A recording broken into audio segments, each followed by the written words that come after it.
What's up, guys? Luke the Goon, back again, and you're finally going to get a video that you've probably all been waiting for a very long time. I have a forever face for you guys. It's been a long time since I've done a forever face video. Maybe a year? Probably a year, because I think I stopped buying them around the time that Necro 2 came out, so it's probably been close to a year. I don't even remember the last one I bought, honestly. It's several reasons why I stopped buying them. One was it's a lot of money, and two, I think I lost the collector bug for them a little bit, and the designs have kind of gotten repetitive, if I'm being honest. They've done that bonehead design a couple different times. They just put out another one similar to that called the Bruiser. Yeah, I just kind of, I lost it. Like I said, I lost that bug a little bit. There has been some cool ones that have come out recently. They re-released the 1.0, which I really wanted to get, I think, at the time, but I, refrained, which is why you've probably seen a lot of different stuff on my channel since then, just because, I've been trying to figure out, what to do after I stopped doing Forever Faces. Obviously, still covering a lot of Zool shit. And that's kind of what, like I said, what this video is. The other night, I went to the Terminally Ill tour stop in Akron, Ohio at the Vortex. It was a crazy stacked show. A lot of really dope people were performing that night. SON, my homie SON, which I'm sure you guys are super familiar with, Granite's Eyes. His set was really ridiculous. He had two guys in robes, black robes, up on stage, and they got the fog machine out, and he came out with the fog machine and shit. It was really dope. He definitely had the best stage presence, stage show for sure. The crowd shakes from the giants that are stomping past. They can smell your fear and they would love to rip your soul in half. Makes the motherfucking noise!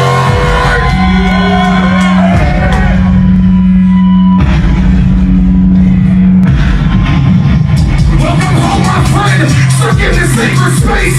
Follow the faceless man towards the melting iron gate. Just love it. The balance and the axis is where the strong survive. Welcome to the other man. The streets are twisted souls and come from broken beasts. A flock of headless crows riding as they sing for me. Just beyond the blackness, the balance and the axis is where the strong survive. Welcome to the other man. The sky begins to swell. It's raining bugs and snakes. You're losing track of time. The way to tell the night from day. You're running faster as the trees are giving chase. With their teeth as sharp as razors, barely nipping at your legs. You stumble down a hill of bones to a vacant throne. There you see a hooded figure standing there all alone. He looks up with two eyes but a vacant mouth. Raises up his hand and points you to a church. Now take the route. You start to run but the ocean filled with ash starts to seep onto your path. Watch the faces from the past. As your dead family laughs, you hear the giants on your lap. You watch it and shut the door. And then Keegan Grimm performed as well. Gravelmouth and Fams and the Hooligans performed. They always kill it. Closed with Too Dope, which is always a crowd favorite. And the funny thing about Fam's performance is when he was done and he was on stage, he was talking about he's like, James. I think James Garcia is up next. He's a good-looking dude. I'd let him fuck my niece. And I lost it. Everybody in the crowd was like, "What the? Did he just say that?" And I had a homie came up to me when I was outside, and he was like, "Did he just say that?" I was like, "Yup." Let's see. Michigan Misfits performed. The homie Cody Manson performed. Red performed. Obviously James Garcia, like I mentioned. Young Wicked, Otis, whatever the fuck you want to call him. He's got 5 different names now. And then obviously the AXE came on at the end. It's a pretty cool venue.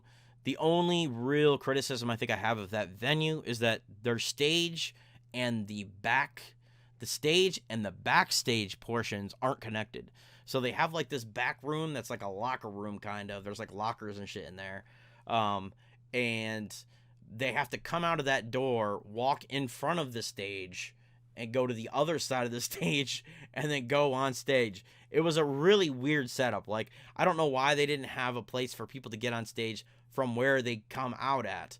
It doesn't really make any sense, because, like, when Zool came out, like, everybody kind of made a row for them. Like, if that place was packed, I don't know how people get on stage. You know what I'm saying? Like, you have to walk around the crowd, or, like, part the crowd. Like, yeah. I mean, it was a cool venue, but, like, that venue would not work for, like, a Twisted, or, like, somebody where they're gonna, like, pack the house. You know what I'm saying? So, yeah, we had to, like, you know, you're kind of step back, and Zool walked, like, in front of everybody, just in front of the stage to get up on stage. It was really, like, really weird. I think they could easily fix that. Just put steps on the other side of the stage. It's that simple. But saw a bunch of homies. Cramdar, Tommy, I know I'm leaving people out. Trevor Tooth. Yeah, a whole lot of people were there. Colby, the whole Legion crew was there. And obviously, probably what you guys are going to be watching this video for, the merch booth. They had a bunch of shirts, and they had some Forever Faces, which is what this video is, partially. I got the LLE 8-bit design shirt that they had. They also had a Shield logo 8-bit design. They had like a long sleeve 8-bit Forever Face design. I think they had a long sleeve tour shirt, and then they had like a couple other like little designs here and there. But they had, I mean, technically they had 2 Forever Faces there, but they actually had more, because they had some one-offs that were there that Brandon Philbrook made of the FF13. And I didn't get any of those. I saw one of the variants, I think. There was one that looked like a Hannibal Lecter type thing. And I think I think maybe they were all horned. But all of the Forever Faces that they had there, including the FF13s, were using the Terminally Ill color scheme, which is like blue, white, and black.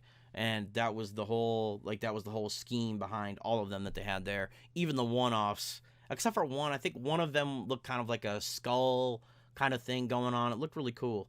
Yeah, the big one is this bad boy. The 2.0. I don't know if they have a name for this one yet, but they did just come out with this for a 2.1, and they called it a Bruiser. So, you know, maybe they'll call this the Bruiser 2.0. I mean, that's the only thing I can assume they call it. As you can see, it's like what I said earlier, the Bonehead design. But I don't have any of the Bonehead design in the 2.0.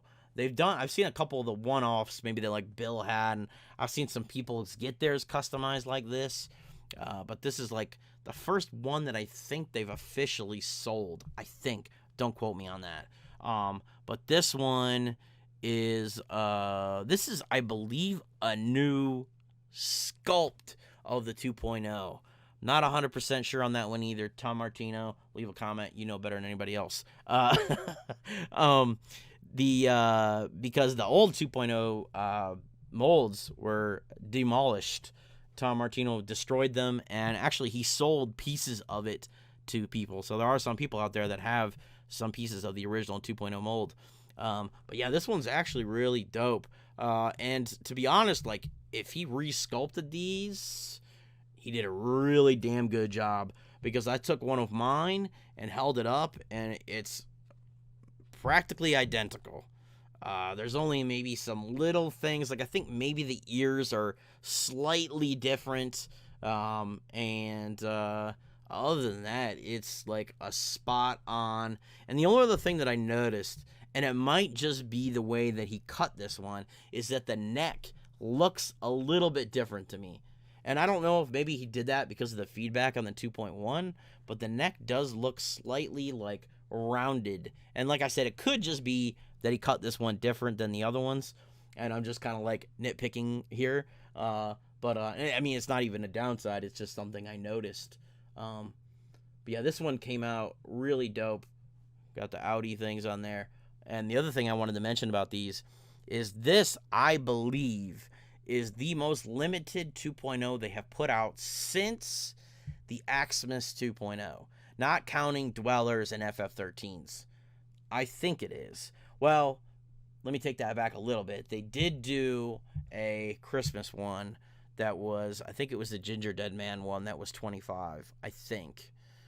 So that one is a little bit more limited. It's the same as this one. This one, I believe, was 25 or 30. But it's very rare anymore that they do super limited runs of the 2.0s. Like I said, that Ginger Dead one is the last one that I remember them doing only like 25 or 30 of. I didn't get anything on the inside of this one. I check these now because I've done videos like this and then looked inside and been like, oh, hey, look, it's signed and it's got a number on it. So I've gotten a little better, guys. Yeah, I mean, I like this design. I almost like wasn't gonna buy it because, like I said, I'm kind of out of the game now. But I thought, well, shit. Worst case scenario, I make a video with it like this, and then I, sell it to somebody who didn't make it to the show or made it to the show and didn't get one. But actually, when I had this in hand, I was like, this is actually really dope.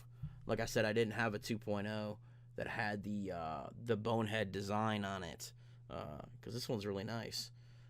And I had no idea they were cooking these up until Tom posted it, like, I think the day they went on the first stop, Tom posted the picture with 25 or 30 of these are made. So, and I think they sold out, but I'm not sure how they were selling these. It could be that they were just selling, they had a little for each stop, or it could be that they just put them all out and as they sold, they sold. So I'm not 100% sure. I know somebody said they bought the last that they had. So if they show up at the next stop, that means that they were holding some back. But I don't know. I do know with the FF13s, when they were selling them, they had no idea that there were some different ones. They had no idea that there were some one-offs in there. They were just selling, oh, you want that one? Here, take this one. And it could have been a one-off, or it could have been one that was that was mass-produced, because they didn't know.